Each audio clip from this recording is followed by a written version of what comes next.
Hello everyone and welcome back to the channel. Please subscribe to the channel and turn on your notification to always stay updated. For years, Prince Harry has insisted that stepping away from royal life would give him peace, freedom, and a fresh start. Yet somehow, every return to Britain seems to reopen the same disputes, revive the same grievances, and reignite the same headlines. Has Harry truly moved on, or has he become trapped in a cycle where conflict has become part of his public identity? Today, we're examining why critics believe the Duke of Sussex's greatest obstacle isn't the palace, the press, or the government, but his own inability to let the past stay in the past. Prince Harry's latest visit to Britain should have been remembered for celebrating the Invictus Games, one of his most admired achievements. Invictus has transformed thousands of wounded veterans' lives and remains one of the strongest parts of Harry's legacy. Yet, once again, the headlines quickly shifted away from the athletes and back to controversy. The familiar disputes over security, legal battles, and strained royal relationships dominated the news cycle. To many observers, this has become an all-too predictable pattern. Every opportunity to highlight service seems overshadowed by another disagreement, leaving many wondering why positive moments are so often eclipsed by personal conflicts. One of the more frustrating aspects of Prince Harry's public image is that even many of his critics readily acknowledge his strengths. Throughout his years as a working royal, he built a reputation for connecting naturally with people from all walks of life. Whether speaking with injured veterans, supporting mental health initiatives, or spending time with children and families facing difficult circumstances, Harry often came across as authentic and compassionate. The creation of the Invictus Games remains one of the most significant achievements of his life, providing wounded service personnel from around the world with purpose, confidence, and community. It is a legacy that continues to earn widespread respect and demonstrates what Harry can accomplish when his focus is entirely on service. Yet those accomplishments increasingly struggle to dominate the conversation. Instead, public attention repeatedly shifts toward legal disputes, security arguments, media criticism, and family disagreements. Every new controversy seems to push his charitable work further into the background. Critics argue that this is not because his achievements have become less meaningful, but because they are constantly competing with headlines generated by ongoing conflicts. Rather than allowing his humanitarian work to define the next phase of his life, Harry often finds himself explaining or defending another grievance. The consequence is that his most positive contributions receive only brief attention before being overtaken by another debate about the monarchy, the media, or government decisions. Some commentators believe Harry faces a simple but significant choice. He can continue allowing disputes to shape the public narrative, or he can deliberately redirect attention toward the causes that first earned him admiration. Few doubt his ability to inspire when he focuses on helping others. The question is whether he is prepared to let those achievements speak louder than the controversies that continue to follow him. Since stepping away from royal duties in 2020, Prince Harry has consistently explained why he believes his decision was necessary. Through interviews, documentaries, his memoir, and public appearances, he has shared his perspective on family relationships, media treatment, and life inside the monarchy.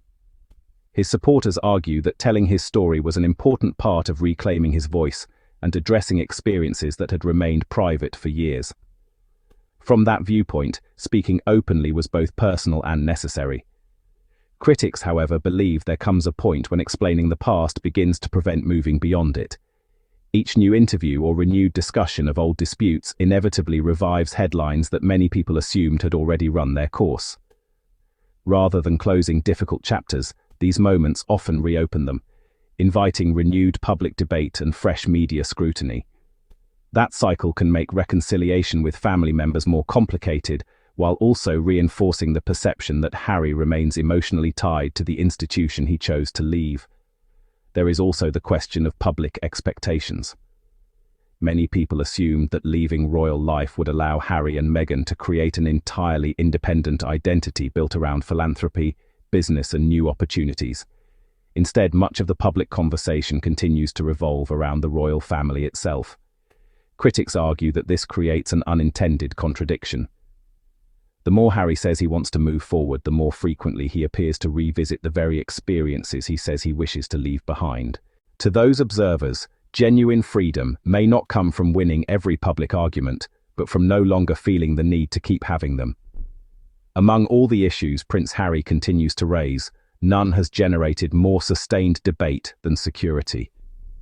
Harry has consistently argued that the threats facing him and his family remain unique because of his royal background and military service. From his perspective, ensuring the safety of Meghan, Archie, and Lilibet is not optional, but a basic responsibility. That concern is understandable, and few would question any parent's desire to protect their family. The disagreement begins over who should bear that responsibility. British authorities have maintained that security decisions must follow established procedures rather than personal preference or royal status. Since Harry is no longer a working member of the royal family, government officials have repeatedly concluded that he is not automatically entitled to taxpayer-funded police protection during private visits.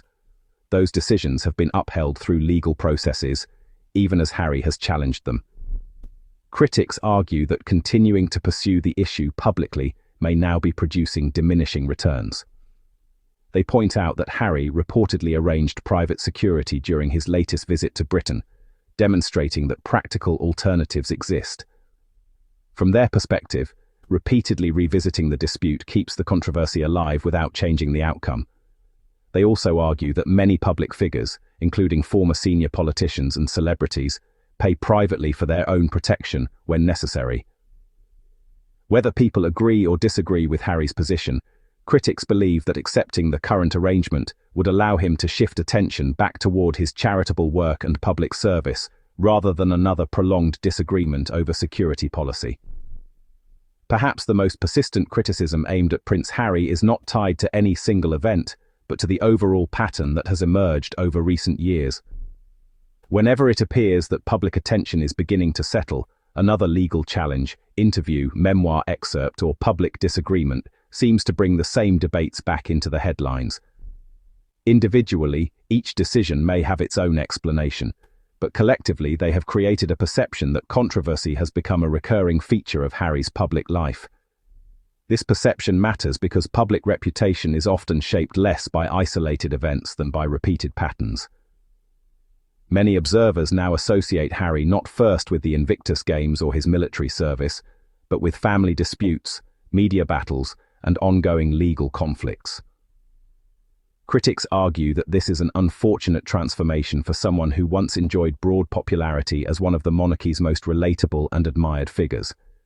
They believe that every new controversy reinforces an image that becomes increasingly difficult to change. At the same time, the working members of the royal family continue carrying out official engagements with relatively little public discussion of private disagreements. That contrast inevitably invites comparisons. Whether fair or not, many people see one side focused primarily on public duty, while the other remains closely associated with personal conflict. Critics suggest that Harry has the ability to change that perception if he chooses. By placing his charitable work consistently at the center of his public life and allowing old disputes to fade naturally, he could reshape the conversation around what he is contributing today rather than what happened yesterday. In the long run, they argue, lasting influence is built through sustained action, not prolonged disagreement. Perhaps the greatest frustration expressed by Harry's critics is that they believe he is capable of far more. The Invictus Games proved that he can inspire people across political divides and earn admiration through action rather than controversy. His military service, charitable work, and ability to connect with vulnerable communities remain significant achievements that no one can erase. But every new dispute risks overshadowing that legacy. If Harry truly wants history to remember him for service rather than conflict, critics argue the path forward is surprisingly simple. Spend less time revisiting old battles and more time building new achievements. The public already knows his story. What many now want to see is the next chapter, not another retelling of the last one. What do you think?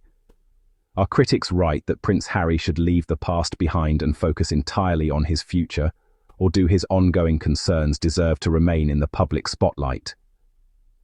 Share your thoughts in the comments below.